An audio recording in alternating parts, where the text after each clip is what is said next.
started here in just a second, I would like to first introduce myself. For those of you that don't know me, I'm Laura Emily Banks. I'm the Director of Clinical Education for the Physician Assistant Program. And I wanted to tell you that tonight is a very special night. We're sort of right at the tail end of PA week, and so we have a mix of first and second year students here who are going to be leading a tour.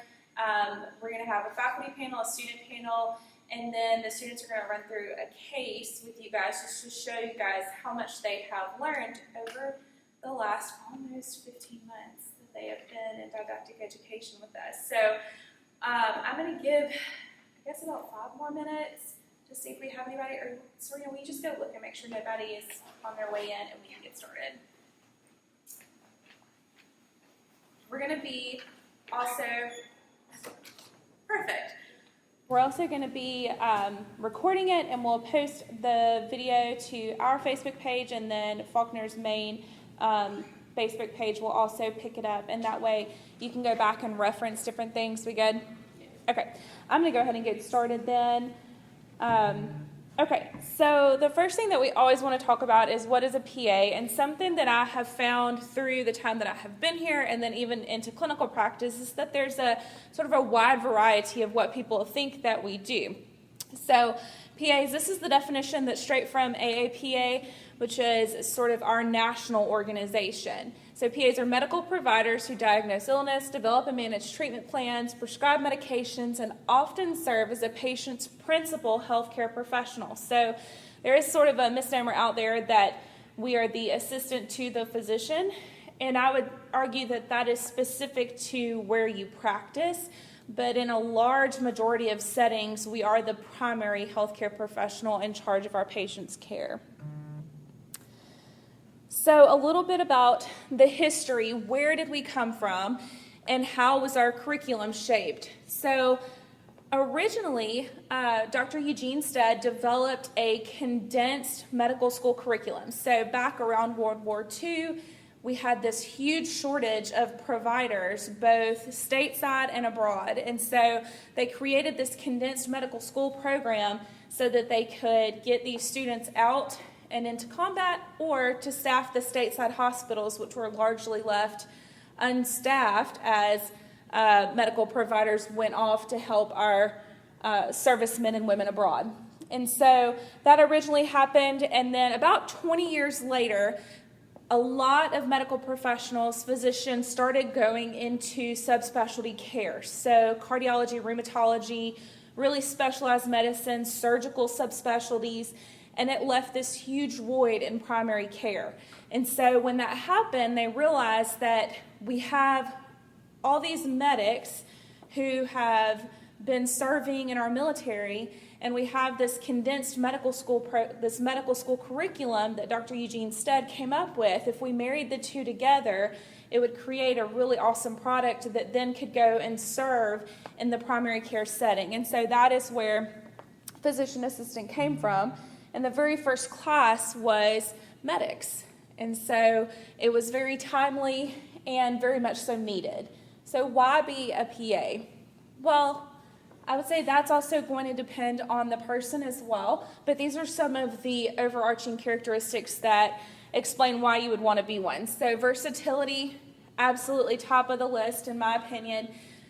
You're not ever hemmed in to one specific area of medicine. So if you start clinical practice and you start in orthopedics and then you go, I'm burned out in orthopedics, I want to go work in 8 to 5 in family practice, because we train PAs as generalists, there's a lot of laterality that you can utilize. So you can go and move. Of course, there's going to be a learning curve, but you have a firm foundation that will allow you to practice in any setting. Work-life balance. So as opposed to our DO and MD friends, our training is substantially shorter, but that is primarily because a lot of our on-the-job training, which would be residency for them, is us out there in the clinic very early on. It is on-the-job training. And so they go right out of the classroom and into the clinic sites and then into a job where hopefully someone will have developed some sort of program based on the area of medicine they go in, that they can train them to do and to practice how they specifically like it done in their office. Depending on where you practice, you might not have call. The good thing that I like about medicine too is that it provides me the ability to both be a wife, a mom, work in academia, and practice clinically too. So I don't own a practice. I'm not the one and only provider at a practice, and so I have a lot of freedom with that as well. And it's a very competitive salary, but I will tell you, if you go into it for the money, you will be disappointed. So you want to make sure that you go into it for the right reasons. So the length of school, again, is one of the best things about the program. Most programs average about 27 or 28 months in length, but they do range from 24 to 36. And then it does really give you the ability to give back to the community. So we are hopeful that our students moving forward will have more and more opportunities to serve earlier and earlier in the education. Our first cohort started pretty much right at the heightened time of the pandemic, and so they didn't have as many opportunities to serve in the community as we would like, but we're hopeful to incorporate more and more of that as the program develops. So team-based care. This is something that we are very passionate about in the PA profession. We really want our students to understand, too, that the best care that you can provide for the patient is care that is provided by a team. So whether that is nurses and doctors and nurse practitioners or PAs, whether that includes your ancillary staff, your technology staff, it really is best for the patient when we practice as a team. So there's a big push for independent practice out there as well. And while I completely understand that and what is trying to be accomplished, we really want to focus on team-based practice, and we want to make that our priority. The job market is still really good for PAs. COVID kind of put a damper on that early on, but we're seeing the market pick back up. And it's still projecting pretty well even into next year. And I think the last time I looked, it was still looking good into 2024 as far as continuing to increase job opportunities in the marketplace. And continuing education. So our national standards require that we complete 100 hours of continuing medical education every 2 years. And then we actually recertify on the same schedule as our physician counterparts every 10 years. And so there are a lot of different modalities by which you can get these hours in, but it really does encourage you to stay on top of your game. And so, especially knowing that every 10 years you're going to have to take an exam that's built for generalists, you really have to stay abreast of what's going on across medicine, not just in one specialty area. So these are the PAEA, which is our education body. These are the statistics that came out 2018, I believe, that talk about what does a student entering into a PA program look like. What do their GPA look like, service hours, shadowing hours, that sort of thing. So the average GPA of an applicant to PA programs is 3.54. With a science GPA of 3.61, the direct patient care hours average about 2,600, and the average shadowing hours are about 345. And then they also, and I didn't include this here, have about 140 to 200 volunteer hours as well. And we also want to make sure that you guys understand that we understand that COVID has done a lot to make this very, very difficult to get out there in the community to get shadowing hours, to get healthcare hours. And so if you can show us that you have tried and that you've been creative with how to get in contact with PAs or to get exposure to the profession, then we know that you have tried, and we completely understand that it has been made markedly difficult by the pandemic. So I have not updated this for the fall 21 cohort yet, but it's right on about where our fall 2020 cohort was, this is just looking at the national average that we just looked at with the PAEA, and then our cohort that we brought in. Oh, is that? Okay, that does say 2021. So they did put it up here for me. So the cumulative was right at or about the national average. Our prerequisite average was actually higher for our fall 21 students. They had more shadowing hours than the national average, and they had just slightly less than the patient care hours, but these are a lot of the students that came in right at or post the time of heightened COVID activity. So they've done really great. We have been able to track a really stellar class, and we're very proud of them. And then we also wanted to bring in some of the demographics that just demonstrate diversity. So we do very much so desire diversity among our students. We love to look at them individually and really build out a class where they complement each other really well. And so we've tried to do the best we can in looking at the whole person and everything that they bring in instead of just the flat statistical data surrounding their GPA. So we read tons and tons of personal statements and letters of recommendation. We ask very candid questions during our interviews because we really do want to look at the entire applicant and not just the statistical data that comes across our computer screen. So the application process, so everyone who wants to apply for pretty much any PA program is going to apply through CASPA first. And then if they want to select Faulkner, they would do that on CASPA and then also submit a supplemental application to Faulkner. And so that can be done on Faulkner's website. Some of the key dates to remember. So our CASP applications opened in April of this year, and the deadline is December 1st. And then our projected start date is August 30th. A couple of things also to remember. You can have up to 9 outstanding credit hours going into the deadline.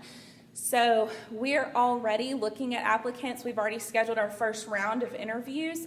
So if you are considering applying this year and you only have that minimum 9 or so outstanding credit hours, go ahead and submit your application. Okay, don't wait until you feel like you have all your ducks in a row. Go ahead and submit. Okay, if you don't, or you have specific questions about the application process, please feel free to ask us.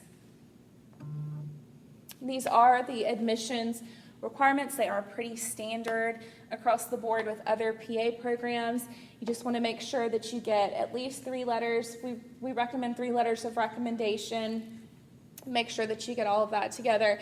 And then please don't forget to also submit your supplemental application to Faulkner. So I also like to talk about our technical standards. So we require that all of our students attest to their ability to maintain the technical standards. These, again, are pretty standard across the board. They might be called something different at different institutions, but they are just things that we consider the minimal standards required to complete the program. I would say the one that is the most important to us is the interpersonal skills. So it is absolutely imperative that you be able to have good time management skills, exercise good judgment, make sure that you can have a mature and compassionate and effective relationship with colleagues. You're about to work with people for the rest of your life. So we just want to make sure that you're able to do all of that. Our program is 28 months. Our first cohort, it was 27 months. That's because the accreditation body dictated our start date. We were able to move it back a month for the next cohort. And so it is now, it is over 7 semesters, so 28 months. The first 16 months are didactic education, and then the last 12 months are clinic education. So this is how that's broken up. You'll do the first 16 months are all on campus here at Faulkner, and so all of our courses are actually in this building now, which is very nice. And then semesters 5 through 7 are your clinical rotations that will be pretty much across the nation. So that says through this area. That's a small word with a big meaning. So this is what the didactic curriculum looks like. One thing that is unique to this program that was different from my program is that we teach modular based, which means that when we are talking, or when we get to the cardiovascular module, you will be doing clinical medicine, pharmacology, physical exam, and clinical skills that all pertain to the cardiovascular system, so that you're able to hopefully align that a little better in your mind. And then none of your courses are sort of disjointed after that first semester. They all block together and move forward. And then these are the different clinical rotations that we have. One of the things that we encourage here, this elective rotation here can also be mission work. So if you have a desire to participate in medical missions abroad or here in the U.S., you can use that during an elective course. And so as long as everything else and you're in good standing otherwise, you can do that. And I'm working on right now, hopefully recruiting some medical mission work for our current students. So we do have over 100 preceptors. This has not been updated in about 6 months. So I would say that's probably closer to 150 or 175 now. We have a lot of different medical specialties, 65 different practices across Central Alabama. That does not include any of our practices that are outside of the state. And then we also have 13 different hospitals or health systems that are involved in the teaching of our clinical courses. So this just talks about the cost. This is subject to change, but we like to be transparent about how much the program costs. So if you need any more information on that specifically, I am not your person, but I can put you in touch with someone who could provide more information for you on that. Does anybody have any questions pertaining to the presentation? Bless you. Very good. Well, I'm going to hang around for a few minutes. Was anybody else come in from the... I'm not sure because there's some meeting. So our faculty was still meeting, so I might let the students go ahead. Can y'all do your panel first, and then we can pop in after you guys? Okay. So I'm going to step back, and I'm going to let the presidents for both the first year and the second year class come up, and they'll introduce the people, the panel of students that they've brought with them, and then they're available for any questions that you guys have pertaining to student life.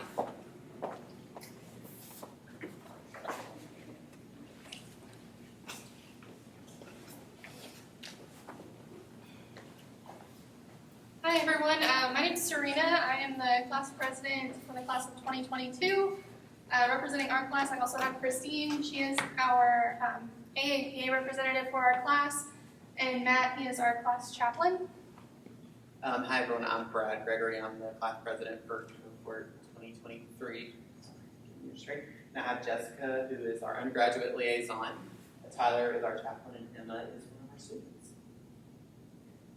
What questions do you guys have for us, or from a student's perspective? What have y'all found to be the most challenging obstacle to graduate school? That's a good question. This is your second round. This is my second round of graduate school. I don't know if it's like fair for me to answer that. I guess, go ahead. For me, it's transitioning from working to being a full-time student and committing your entire day and pretty much every night to studying and being a better student, as we are going to be colleagues, so help finding people in your class who you're compatible with studying-wise and learning new study techniques. That was kind of challenging because we're all from different backgrounds, different places, so it was just like finding your niche and running with it was challenging. I think for me, it has been like Christine said, to adjust to studying, because this is definitely not undergraduate anymore. Undergraduate anatomy is, what's this? This is, okay, what is this in a clinical setting and how does it apply? So it's really learning how to apply what we are learning and making it work. So it's definitely a different caliber.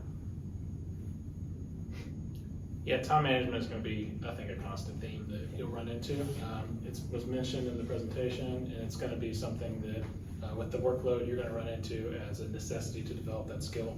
So learning how to develop that skill if you haven't already is going to be a huge hurdle. And then they touched on it, the volume of material and maybe even learning how to study again or for the first time.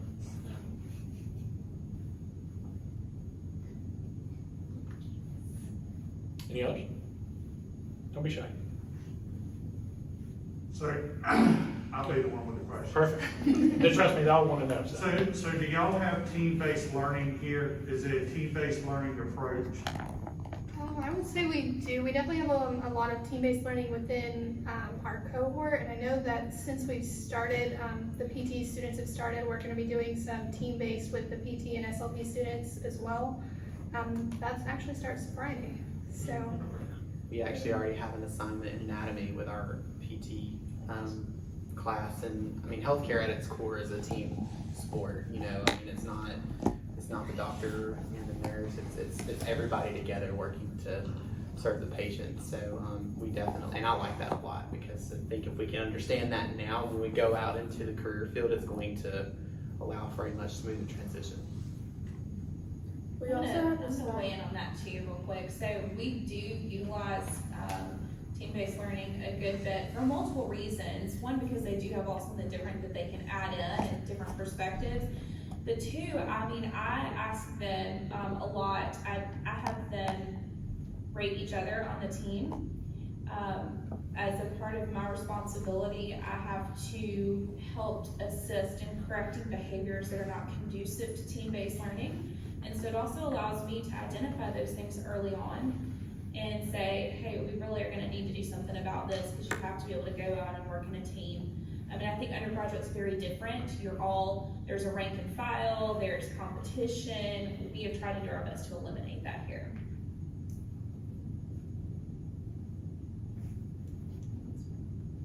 Okay, are your lectures hybrid? Do you have the ability, does the professor download the lecture afterwards and you have the ability to refer back to that lecture afterwards? Absolutely. Oftentimes we'll have the lecture beforehand. Okay. Not always, but sometimes. So. Are you talking about like a video recording of the lecture or the notes? Well, I think some professors pre-record and some record as they do the lecture, so either way.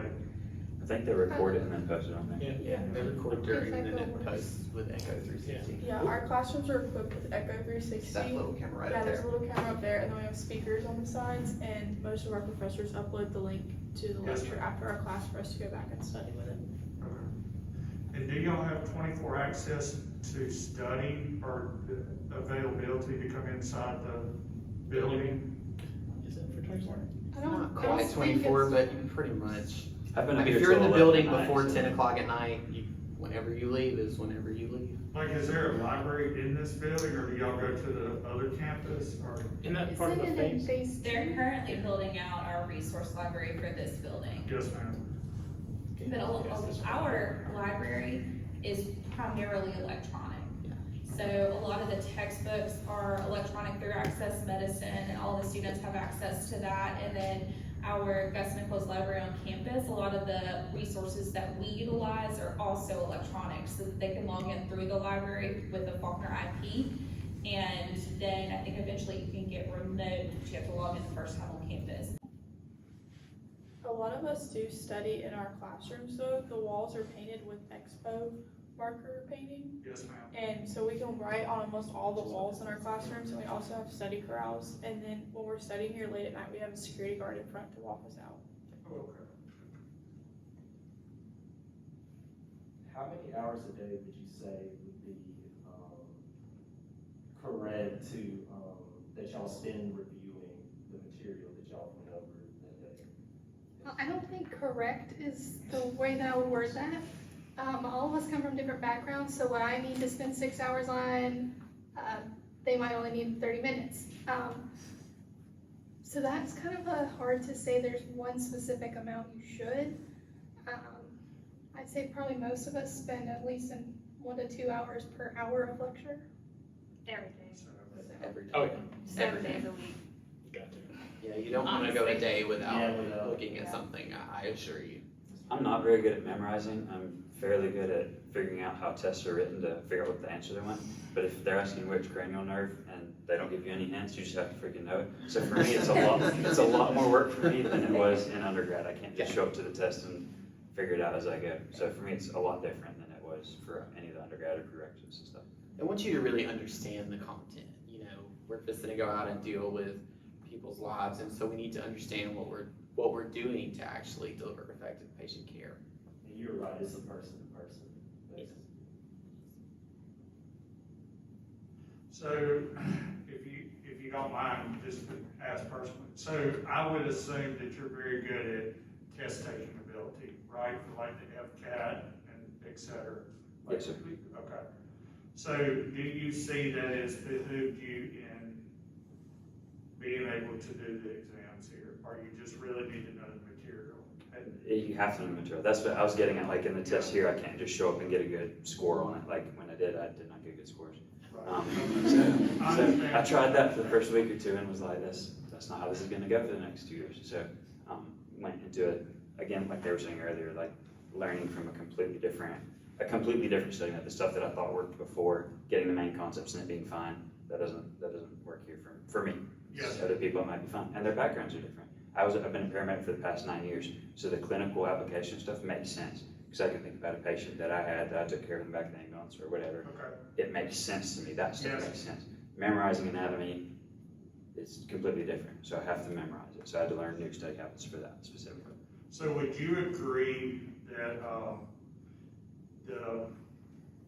the curriculum is not set just on the ability to take a test, pass the test, and move on?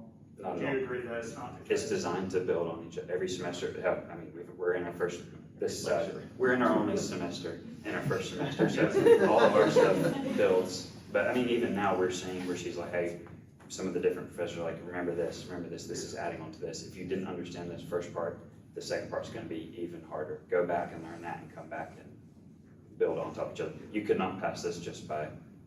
There's more concentration of learning the material versus I just need somebody to pass the test and move on, right, and pass forward. Because that was how my undergrad went.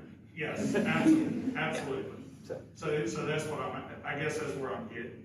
Is there really a concentration of, let's learn the material so we can take care of somebody, help somebody, That's right. versus I just need you to pass the test, I need you to pass board, so my statistical numbers look good, right? There's not been any Okay, encouragement for us as students to pass a test and forget what we learned. okay. They are encouraging to pass. Don't forgetting. So they are encouraging us to pass our Yeah, certification we exam. gotta get accreditation. We gotta right? get there, Yes. but I will tell you, Yes. in my experience in my month, and I think I can hopefully speak, I mean, the faculty is for your success here. They're not for you to fail, they're not for you to Israel, because like PA Bank said, the competition is over. That phase of our life is done. We passed, we've moved on, mostly. Mostly.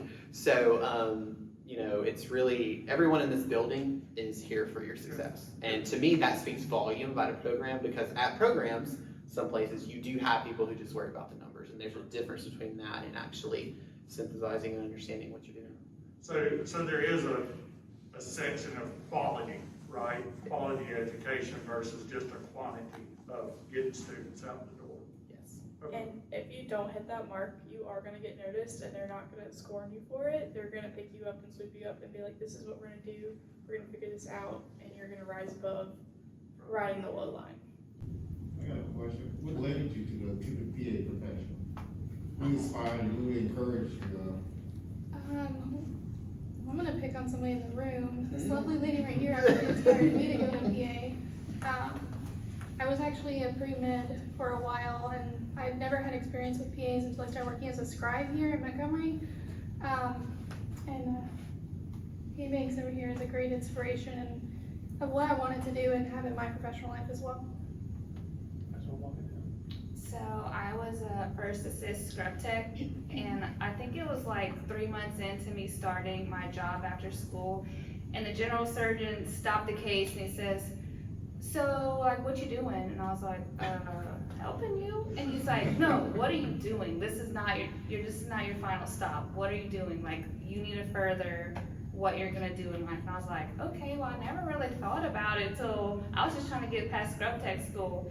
And so, you know, he's like, he wanted me to go to med school, and I was like, I don't know if that's the lifestyle for me. So I looked into it, did some research, and decided on PA, and him and several other physicians raised some money and gave me a scholarship. So now I'm in PA school. So I had two loves. This is a career change for me. I worked in another field, and most of the people high up kind of did something similar. They basically encouraged me to get out. And so with some family history in actually the PA profession, being that it was always on my radar is something I pursued. And I pursued it quickly and heavily and with some intensity. And so God has put me here, so I'm lucky to be here for it. But I'll also pick on someone in the room because I also worked with PA Banks and ER. Serena and I both did. But I took a different route. I went into hospital administration, so it is a huge career shift. I was that guy that no one wanted to see coming down the hallways. But really, honestly, what pushed me over the edge, I would say, was back in 2 years ago. It's crazy to think about it. I was diagnosed with colon cancer, and actually it was a PA that found it. PA took a 25-year-old kid serious and actually followed me through the whole process. And so honestly, that I think pushed me over the edge and really made me want to be that person to make that impact in somebody's life. So I'm actually the first person in my family to take a medical route, and I'd like to say I have terrible genes. And so everybody in my family is alive because somebody cared enough to take care of them. And I also experienced that care from a physician assistant, and I thought that, hey, why not start? Why not pay it back for all of us? Mine's similar to both Matt and Christine's, is that I finished paramedic school, and one of my preceptors during my clinicals said something very similar, which, is your name Christine? Yes. I said that, Yeah. not confident. And he said something similar, like, when are you going back to school? I'm like, I just finished school, and it was miserable. I didn't like it at all. Like, I'm content doing what I like doing. And he's like, when are you going back to school? And then I started a different job and worked somewhere else as a paramedic, and did that for basically 7 or 8 years. Went back and finished my bachelor's degree, finished my prerequisites, and came. And it was again interacting with PAs at doctor's offices, emergency rooms, stuff like this, where it seemed like the doctor came in, did his 5-minute check, and was back out the room, and you're like, how much did you get paid for those 5 minutes? But the PA would come in and talk to them, and have a conversation, and get to know them just a little bit more, and that was just my narrow view of it. And it was like, man, that's cool, and that's also, paramedics should just look at very acute settings, what's right now the problem with the patient. And the PA got a lot bigger view, could do more stuff for a longer period of time in that patient's life, and I thought that was really, really neat, but not the huge time commitment, expense, everything else for medical school. So. I was a very type A kid. My parents were very supportive and always said, do whatever, be whatever you want to be. So I did a lot of research through high school and undergrad to figure out where do I want to be, what do I want to do. Kind of figured out healthcare was the spot I wanted to be because it's hands-on and it's relational, and I love all that. I was a psychology major in undergrad because I love people and I love relationships. And so I did a lot of volunteering and shadowing in hospitals and made it my mission to ask as many people as I could why they were doing what they were doing and if they were happy.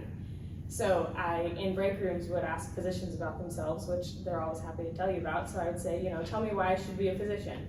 Why do you love what you're doing? And so much of the time they would say, I love it, but if I could start over, I'd be a PA.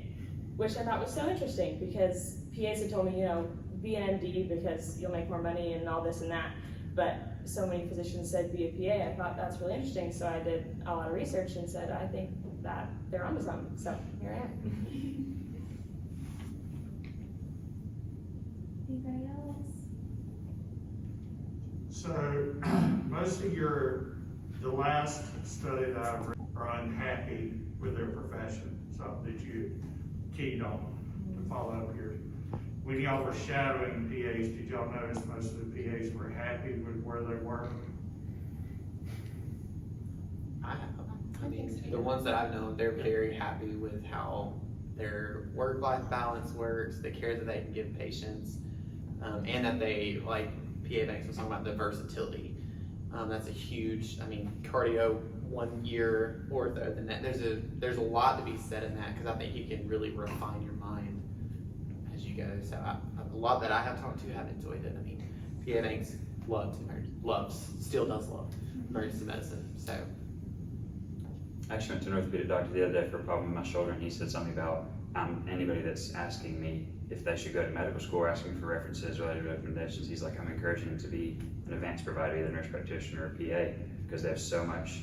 PA is a little bit more because I was a PA is what he was focusing on, but the lateral flexibility, he said, we do our specialization in school and we pay to be there, and we do our residencies or fellowship or whatever else. Y'all do it out of school. So y'all get done with your school and you're out making money, and then you get your on job training to get specialized in that. So I mean, the lateral flexibility, you're not, hopefully, I guess, jumping specialties every 6 months and just being untrained your whole life. But like when you get into it and get your training, it happens at the job site more, I'm sure they can send you the class and stuff for, subspecialties that are even more specific, but the being able to move from place to place like that. I'm not thinking about a doctor having to go back through a residency again, like they wouldn't, you know what I mean? Or I don't think that it actually have no idea what the numbers are, but if I was a doctor, I would not go back through 4 more years of residency to specialize in something else, Absolutely. Minimum of 4 years. Yeah, and not including fellowships or anything else. Yeah. Minimum of 4 years. Absolutely. Okay, so as, this is more geared toward the earlier class. As you finish your didactic, do you feel prepared to go into the field? I say yes. Confident in what? I think that depending on who in our class you ask, that might be a mixed answer, but it's also, they're working as hard as they can to give us what we need, but also they can't give us everything. So you have to put forth the effort to learn it, and be proactive. But I would say yes, I feel very confident and very excited to start in January. Same. I'm scared, but yes, same. So you asked to go into the field, and I do want to put a qualifier. We're starting our clinicals. This is the second half of our education. So we're not going to work. We're going to go start working.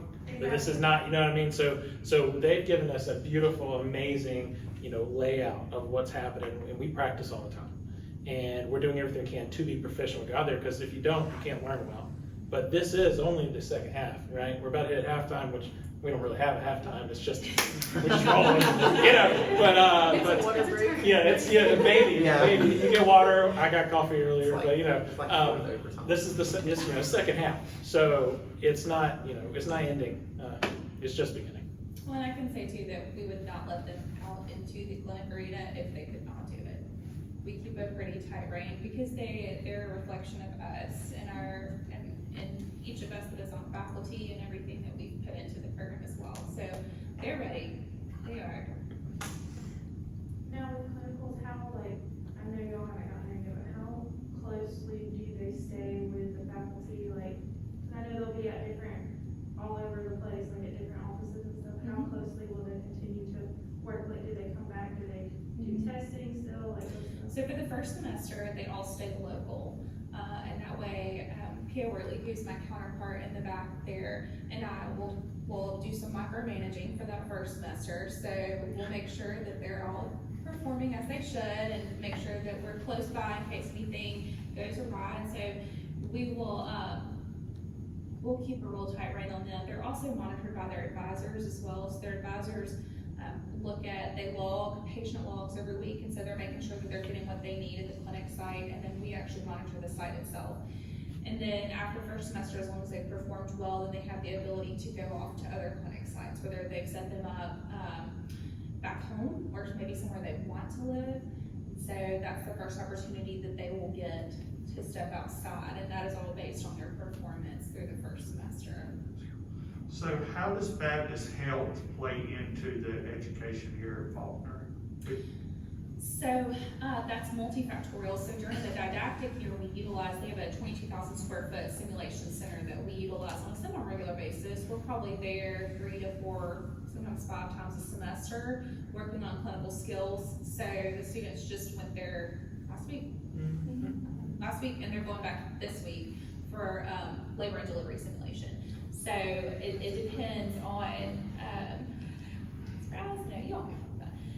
so it depends on what aspect we're looking at. And then they will do, most of them will do emergency medicine and hospital medicine in the Baptist system for their clinical rotation. And then they will rotate throughout the Baptist system for various other either core or elective rotations. So I came out of the Baptist system. That's where I worked. Our medical director for the program also came out of the Baptist system. So we're pretty close to us there. Okay, yes, ma'am.